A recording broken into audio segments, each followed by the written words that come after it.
Hello guys, good evening. आप लोगों का स्वागत है। आशा करते हैं कि आप लोग बहुत अच्छे होंगे। और आप लोगों के लिए मैं एक सीरीज लेकर के आया हूं एमसीक्यू हिस्ट्री का, जो क्लास 11th का है और बिहार बोर्ड से काफी इंपॉर्टेंट क्वेश्चन है। यह जो भी क्लास 11th की तैयारी कर रहे हैं, जो भी क्लास 11th को कर रहे हैं, और उनके लिए ये बहुत ही वेरी वेरी इंपॉर्टेंट क्वेश्चन है, एमसी क्वेश्चन जो हिस्ट्री के हैं। ठीक है, तो आज हम लोग यहाँ पे सीरीज करेंगे अगला सीरीज। इससे पहले हम 2 वीडियो इसी चैनल पर अपलोड कर चुके हैं एमसीक्यू हिस्ट्री का। ठीक है, तो आगे हम लेकर के आए हैं। आज आपको 27 क्वेश्चन से याद रखिएगा। पहला क्वेश्चन आपको यहाँ पे सीरीज का पहला क्वेश्चन आज के इस इवनिंग का आज पहला क्वेश्चन देखेंगे हम लोग, और पहला क्वेश्चन से हम लोग शुरुआत करेंगे। तो आप लोगों का वेलकम है हमारे इस यूट्यूब चैनल पर। आप लोगों का ढेर सारा स्वागत है हमारे यूट्यूब चैनल पर। आप लोग ज्यादा से ज्यादा हमारे चैनल पर जुड़ने का कोशिश करें, और जो भी छात्र अभी जुड़ चुके हैं वो अपने दोस्तों में इस सेशन को शेयर कर दें और अपने व्हाट्सएप के सभी ग्रुप में शेयर कर दें। जो भी Bihar board class 11th 12th का आर्ट्स फैकल्टी जो लिए हैं उनके लिए यह काफी इंपॉर्टेंट सेशन है। चलिए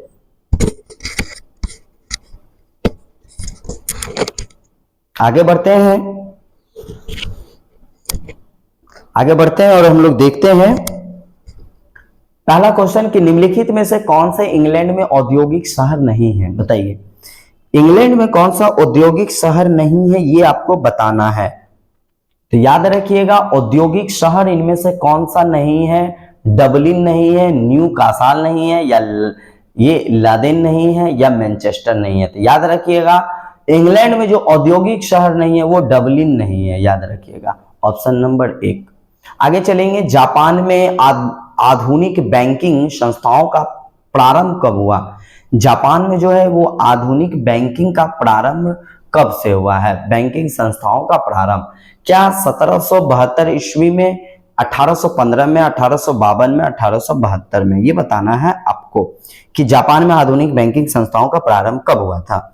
याद रखिएगा, ये जो बैंकिंग का संस्थान है ये प्रारंभ हुआ था 1872 ईस्वी में। 1872 ईस्वी में, याद रखिएगा। चलिए अगला क्वेश्चन कि आधुनिक चीन के संस्थापक माने जाते हैं। आधुनिक चीन के संस्थापक माने जाते हैं, बताइए। आधुनिक चीन के संस्थापक माने जाते हैं, कौन माने जाते हैं ये बताना है आपको। तो याद रखिएगा, आधुनिक चीन के संस्थापक माने जाते हैं doctor Sun Yat Sen. Sun Yat Sen माने जाते हैं। इसका राइट आंसर हो जाएगा option number D. Doctor Sun Yat Sen जो है आधुनिक चीन के संस्थापक माने जाते हैं। चलिए अगला क्वेश्चन है, चीन में साम्यवादी पार्टी की स्थापना कब हुई है। साम्यवादी पार्टी की स्थापना का बात कर रहे हैं, कहां सा, चीन का। क्या 1911, 1921, 1945 या 1947? 57, बताइए राइट आंसर क्या हो जाएगा। तो याद रखिएगा, चीन में जो साम्यवादी का जो स्थापना हुआ था पार्टी का, वो हुआ था 1957 में। ऑप्शन नंबर 4, ऑप्शन नंबर 4 हो जाएगा। चलिए आगे बढ़ते हैं, अगला क्वेश्चन देखते हैं। On the origin of species पुस्तक का लेखक कौन है, बताइए। काफी इंपॉर्टेंट क्वेश्चन है, VVI क्वेश्चन है, VVI क्वेश्चन, याद रखिएगा। ठीक है, बताइए। क्वेश्चन है कि on the origin of species पुस्तक के लेखक कौन है। तो याद रखिएगा, इसका लेखक का नाम बताइए। क्या चार्ल्स डार्विन है, गैरीरी मेंडल है, या हरगोविंद खुराना है, या न्यूटन है। तो इसका राइट आंसर हो जाएगा कि चार्ल्स डार्विन के द्वारा ही इस पुस्तक को लिखा गया था, on the origin of species. चलिए आगे बढ़ते हैं, क्वेश्चन नंबर 32। मेसोपोटामिया किन 2 नदियों के बीच में स्थित है। याद रखिएगा, मेसोपोटामिया किन 2 नदियों के बीच में स्थित है, आपको बताना है। मेसोपोटामिया जो है वो 2 नदी है, बताइए कौन सा नदी है। याद रखिएगा, मेसोपोटामिया जो है 2 नदियों के बीच में है, वो है दजला नदी और फरात नदी। दजला और फरात नदी के बीच में है। चलिए 33 का क्वेश्चन देख लेते हैं। 33 का क्वेश्चन है कि मेसोपोटामिया में परिवार किस प्रकार के थे, बताइए। मेसोपोटामिया में जो परिवार थे वो किस प्रकार के थे, ये बताना है। एकल परिवार, संयुक्त परिवार, सामुदायिक परिवार, इनमें से कोई नहीं, बताइए। मेसोपोटामिया में परिवार जो थे वो हाँ किस प्रकार के परिवार थे, तो याद रखिएगा मेसोपोटामिया में जो परिवार थे वो एकल परिवार थे। कौन थे? एकल परिवार थे। ठीक है, क्या हो जाएगा? एकल परिवार। बोल रहा है डॉम ऑफ द रॉक नामक मस्जिद कहां पर स्थित है? डॉम ऑफ द नामक मस्जिद कहां पर स्थित है, बताइए। बसरा में, दमिश्क में, जेरूसलम में या समरकंद में? डॉम ऑफ द रॉक नामक मस्जिद कहां स्थित है?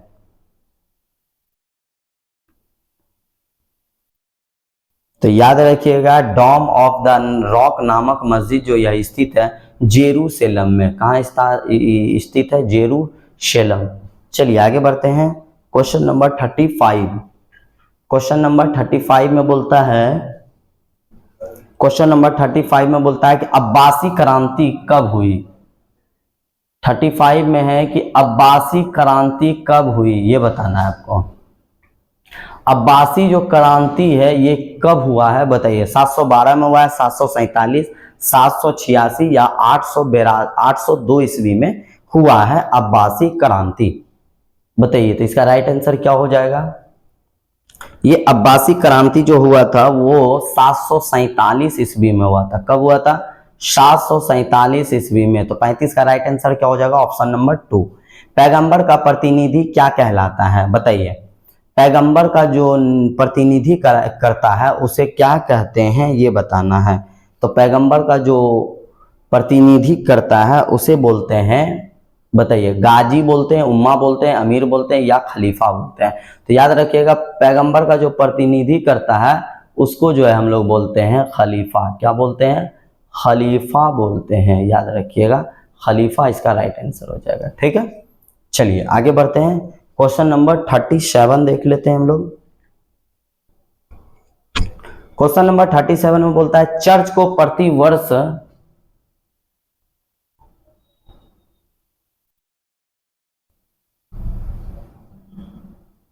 क्वेश्चन नंबर 37 बोलता है कि चर्च को प्रतिवर्ष कृषकों से उसकी उपज का कौन सा भाग लेने का अधिकार होता है, बताइए। उपज का कौन सा भाग लेने का अधिकार होता है, ये बताना है आपको। कौन सा भाग लेने का अधिकार होता है?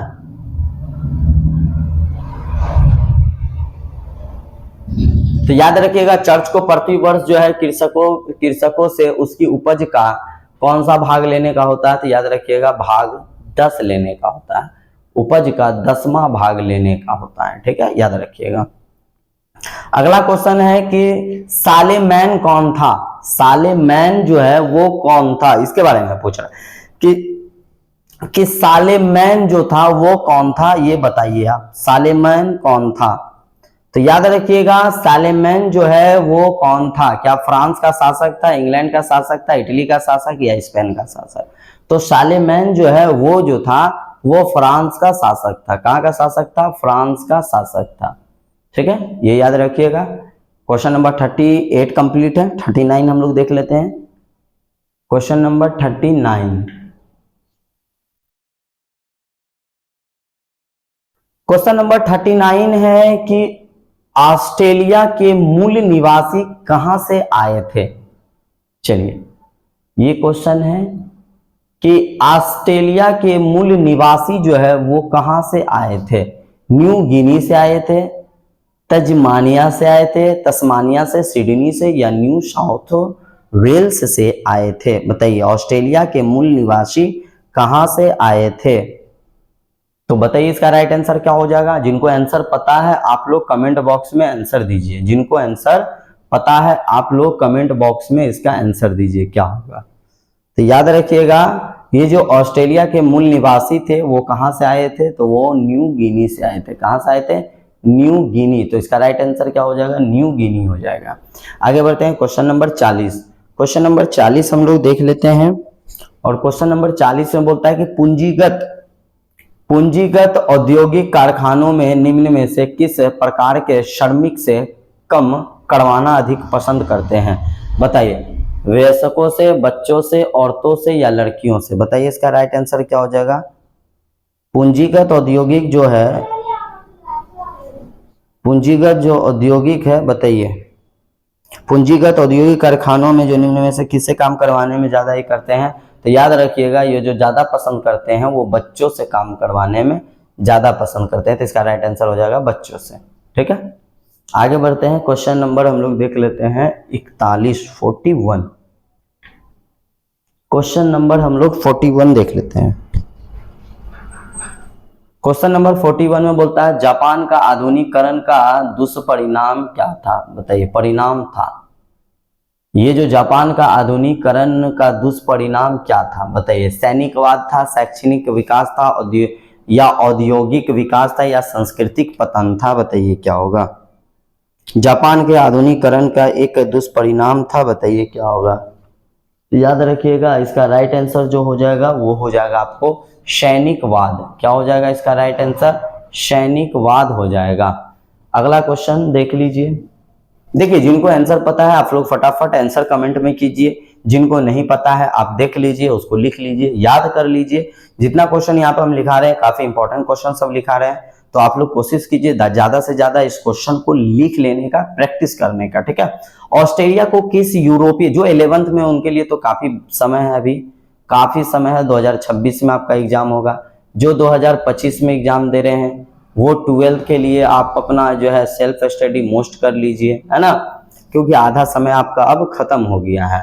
ऑस्ट्रेलिया को किस यूरोपीय देश ने अपना उपनिवेश बनाया? ऑस्ट्रेलिया को किस यूरोपीय देश ने अपना उपनिवेश बनाया? बताइए, फ्रांस को बनाया, पुर्तगाल को बनाया, इंग्लैंड को बनाया, या स्पेन को बनाया? बताइए, ऑस्ट्रेलिया को किस यूरोपीय देश ने अपना उपनिवेश बनाया? तो याद रखिएगा, इसका राइट आंसर हो जाएगा फ्रांस। क्या हो जाएगा इसका राइट आंसर? फ्रांस हो जाएगा। फ्रांस ने बनाया था। ठीक है, ऑस्ट्रेलिया को किस यूरोपीय देश ने अपना उपनिवेश बनाया था? तो फ्रांस बनाया था। ठीक है, इसका राइट आंसर क्या हो जाएगा? Option number A. चलिए अगला क्वेश्चन देख लेते हैं। अगला क्वेश्चन है आपके पास, अगला क्वेश्चन आप देख लीजिए 43 में है आपका क्वेश्चन नंबर,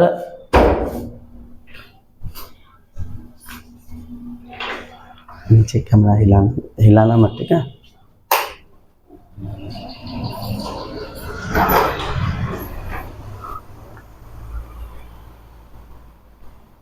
क्वेश्चन नंबर 43 में है कि जापानी सैन्य बलों का सर्वोच्च कमांडर कौन होता है? बताइए, ये जो जापानी सैन्य बलों का सर्वोच्च कमांडर निम्न में से कौन है? बताइए, एडमिरल है, सम्राट है, जनरल है, या ब्रिगेडियर है? बताइए, एडमिरल है, सम्राट है, जनरल है, या ब्रिगेडियर है? कॉपी निकालो, ब्रिगेडियर है। बताइए क्या होगा? जापानी सैन्य बलों का सर्वोच्च कमांडर कौन होते हैं ये बताना है। तो याद रखिएगा, इसका जो होता है वो होता है सम्राट। इसका कौन होता है? सम्राट होता है सैन्यों का। सैन्य बल का सर्वोच्च कमांडर जो हुआ करते थे वो कौन होते थे? तो सम्राट हुआ करते थे, ये याद रखना है। ठीक है, अगला क्वेश्चन है कि अफीम का जो युद्ध है किन दो देशों के बीच में हुआ था? ठीक है, अफीम का जो युद्ध है वो किन दो देशों के बीच में हुआ था ये बताना है आपको। ठीक है, अफीम किन दो देशों के बीच में हुआ था ये बताना है। क्या चीन और फ्रांस के बीच में, या जापान या रूस के बीच में? यहाँ पे रूस लिख लीजिएगा। ठीक है, यहाँ पे क्या हो जाएगा? रूस हो जाएगा। ठीक, चीन और जापान के बीच में हुआ था, या चीन या ब्रिटेन के बीच में हुआ था? तो याद रखिएगा, अफीम का जो युद्ध है वो हुआ था आपको चीन और ब्रिटेन के बीच में हुआ था। तो इसका राइट आंसर क्या हो जाएगा? ऑप्शन नंबर 4 हो जाएगा। ठीक है,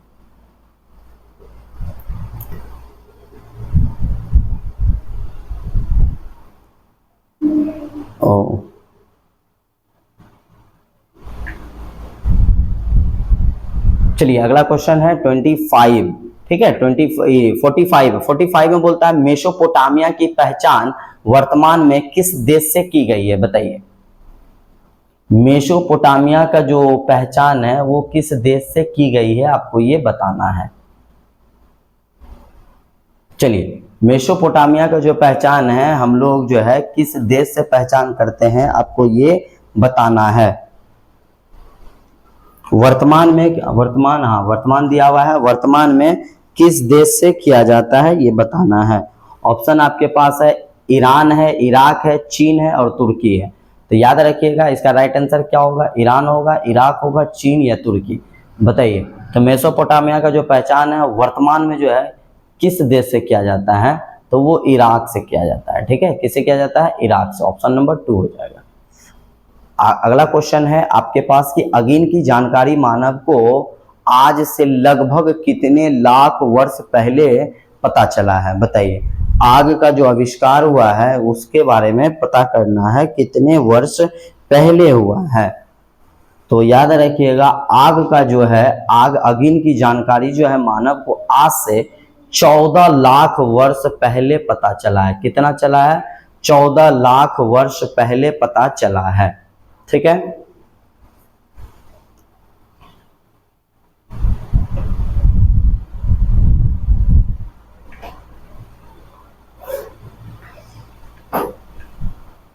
तो आपको और भी मतलब 5 मिनट में आपका यह सेशन खत्म हो जाएगा, ठीक है। 2-4 क्वेश्चन और है, 50 क्वेश्चन हो जाएगा कंप्लीट, याद रखिएगा, ठीक है। 47 का है कि ओलंपिक खेल किस प्राचीन सभ्यता का देन है, बताइए। ओलंपिक जो खेल है वो किस प्राचीन सभ्यता का देन है ये बताना है आपको। क्या है, ओलंपिक किस खेल का प्राचीन सभ्यता है ये बताना है। तो ओलंपिक खेल जो है वो किससे है, तो याद रखिएगा ओलंपिक जो है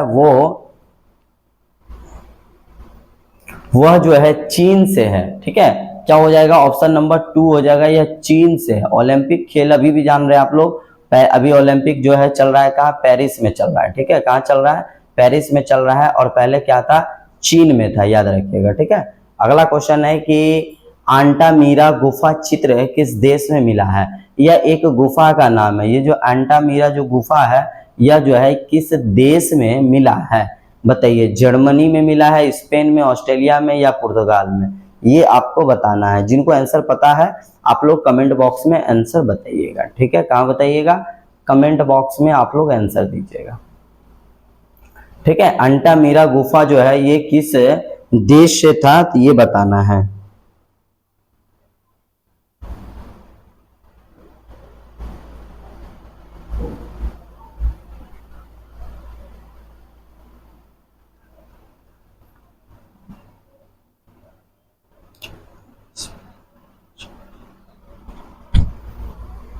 चलिए हम लोग यहाँ पे देख लेते हैं।